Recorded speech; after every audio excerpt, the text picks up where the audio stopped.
दोस्तों आप सभी का स्वागत है हमारे study channel Rajendra Sharma tips में। आज मैं आपको शॉर्ट हैंड से संबंधित कुछ महत्वपूर्ण बातें बताने जा रहा हूं कि शॉर्ट हैंड में आपको कैसे अपनी स्पीड को बढ़ाना है, गलतियों को कैसे कम करना है और अपनी एक्यूरेसी को किस प्रकार से बनाए रखना है। तो इसके बारे में मैं आपको बताऊंगा, क्योंकि अक्सर स्टूडेंट के फ़ोन आते हैं कि सर हमारी शॉर्ट हैंड लिखी नहीं जाती, शॉर्ट हैंड लिख जाती है तो उसको ट्रांसलेट करने में हमें परेशानी होती है, और यदि हमने उसको ट्रांसलेट किसी प्रकार से कर भी लिया तो गलतियाँ काफ़ी आती हैं। तो इन सब से बचने के लिए हमें क्या करना चाहिए, तो दोस्तों मैं आपको बता दूं कि आपके लिए कुछ नियम हैं, उन नियमों का आप पालन करें तो आपकी शॉर्ट हैंड भी अच्छे से लिखेगी, गलतियां भी कम आएंगी और आपकी स्पीड भी निरंतर बढ़ेगी। तो दोस्तों डेली आपको बुक की प्रैक्टिस करनी है। सबसे आसान और अच्छा तरीका है, यदि आप एक अच्छा स्टेनोग्राफर बनना चाहते हैं तो बुक को सबसे पहले कंप्लीट कीजिए, और अगर आपने बुक को कंप्लीट कर लिया है तब भी आप बुक की प्रैक्टिस करते रहिए। बुक में से आपको डेली कुछ ना कुछ नया अवश्य मिलेगा। इससे आपकी स्पीड भी बढ़ेगी, गलतियां भी कम आएंगी और शब्दों पर आपकी पकड़ मजबूत होगी।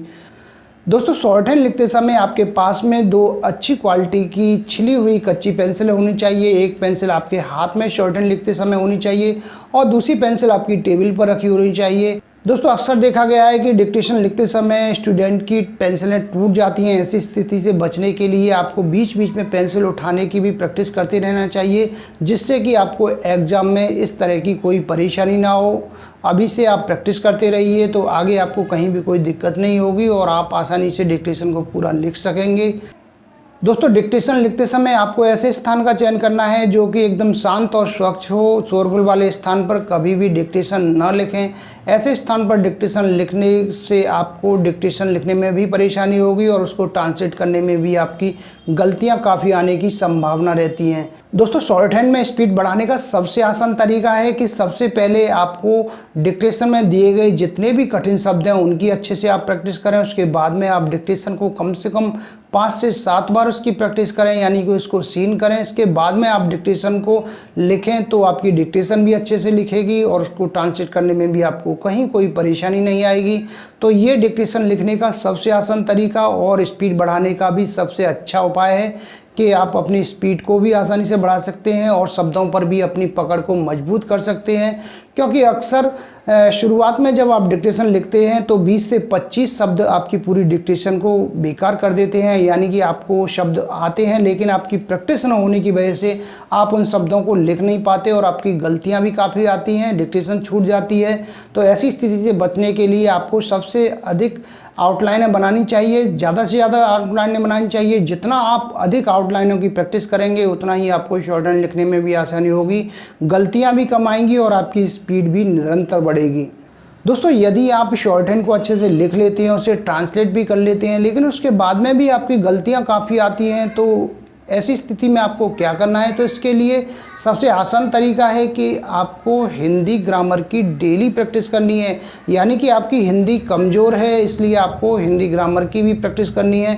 हिंदी ग्रामर के लिए आपको डेली न्यूज़पेपर, मैगज़ीन और हिंदी ग्रामर की जो बुक है उसका अध्ययन करना है। उसको अच्छे से देखना है कि कहाँ पे किस शब्द पे बिंदी लगेगी, किस शब्द में मात्राओं का प्रयोग होगा, कहाँ आधा शब्द बनेगा, कहाँ पे हमें पूरा शब्द बनाना है। इन शब्दों की आपको जब अच्छे से नॉलेज हो जाएगी तो आप देखेंगे कि आपको शॉर्ट हैंड ट्रांसलेट करने में कहीं कोई परेशानी नहीं हो रही है और आपकी निरंतर गलतियाँ कम आएंगी।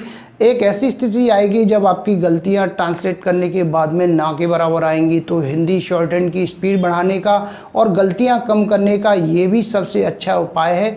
इस उपाय को आप करके देखें, आपको सफलता निश्चित ही मिलेगी। दोस्तों यदि वास्तव में आप एक अच्छा स्टेनोग्राफर बनना चाहते हैं, अच्छी स्पीड से आप डिक्टेशन को लिखना चाहते हैं, तो आपको कम से कम 2 घंटे डेली शॉर्ट हैंड के लिए देने हैं। इसमें आपकी आउटलाइनें हैं, आपकी डिक्टेशन है और आपकी बुक है। इन तीनों का आप अच्छे से अध्ययन कीजिए, आउटलाइनें बढ़िया से बनाइए, डेली डिक्टेशन को कीजिए। डिक्टेशन कम से कम 2 डिक्टेशन आपको डेली प्रैक्टिस करनी है। 2 डिक्टेशन को कम से कम 5 से 7 बार आपको सीन करना है। उसमें दिए गए जितने भी कठिन शब्द हैं उनकी प्रैक्टिस करनी है।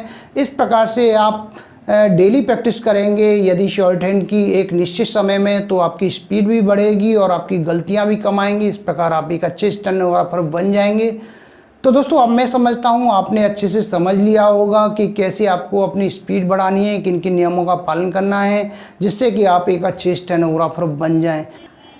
तो मैं उम्मीद करता हूँ आपको हमारा वीडियो पसंद आया होगा। इसी प्रकार से मैं आपके लिए और भी अच्छे अच्छे वीडियो लेकर आता रहूँगा। तब तक के लिए जय हिंद, जय भारत।